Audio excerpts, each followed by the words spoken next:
Ya, khusus di pertambangan sebenarnya kalau dampak COVID-19 terhadap pemutusan hubungan kerja itu hanya sedikit sekali. Tapi pengurangan jam kerja karena menjaga protokol kesehatan itu hampir di semua tempat itu terjadi.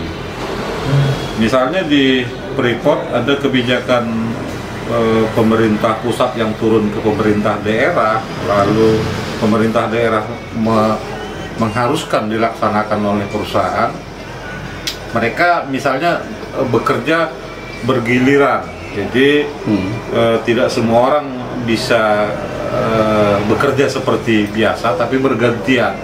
Ada yang kadang-kadang jam kerjanya jadi lebih panjang, tapi ada yang harus standby di tempat yang lebih aman. Yang kedua, mereka juga harus ketika misalnya mau masuk ke tempat kerja harus memeriksa kesehatan. Nah, cukup misalnya swab antigen. Tapi misalnya kalau pengalaman yang lebih parah di Nusa Halmahera Mineral, di Gosowong Ternate, Maluku Utara, itu orang yang mau bekerja dan pulang dari bekerja itu harus di swab. Jadi lebih keras lagi aturannya. Jadi memang tergantung di perusahaan mana. Tapi untuk yang PHK kelihatannya tidak terlalu menyolok ya. Sempat misalnya di perusahaan listrik di Jeneponto, mereka sempat tidak bekerja tapi upahnya jalan, walaupun yang diterima itu hanya gaji pokok gitu kan. Tapi hampir tidak kita dengar keluhan adanya PHK terkait anggota-anggota kita yang di pertambangan.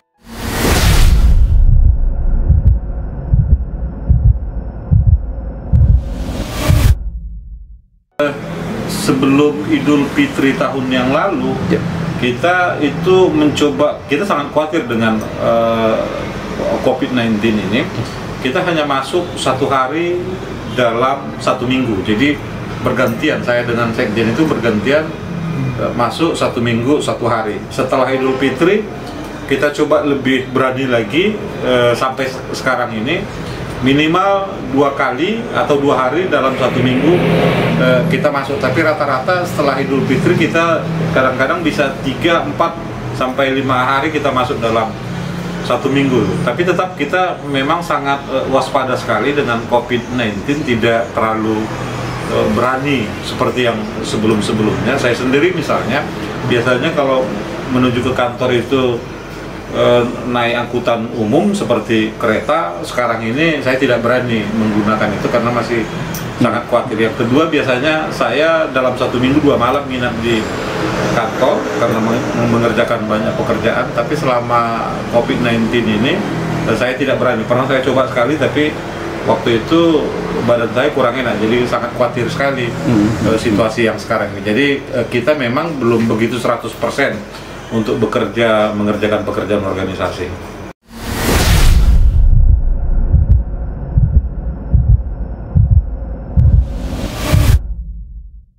Harapan kita COVID-19 ini segera berlalu supaya ekonomi kita bisa normal kembali, pulih lagi, dan kita bisa melaksanakan tugas kita, melakukan pelayanan terhadap anggota kita, dan melakukan berbagai kegiatan. Karena memang Kongres EPI KSBC harusnya itu dilakukan tahun yang lalu, bulan April, tapi itu tertunda sampai sekarang, dan baru kita rencanakan itu akan kita lakukan di Juni 2021. Jadi hampir setahun lebih itu tertunda aja, karena memang kondisi ini kita sangat khawatir sekali itu berdampak kepada kita.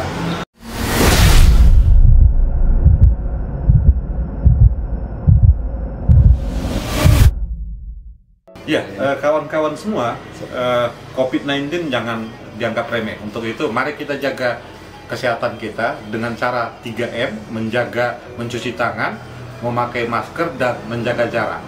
Hidup buruh!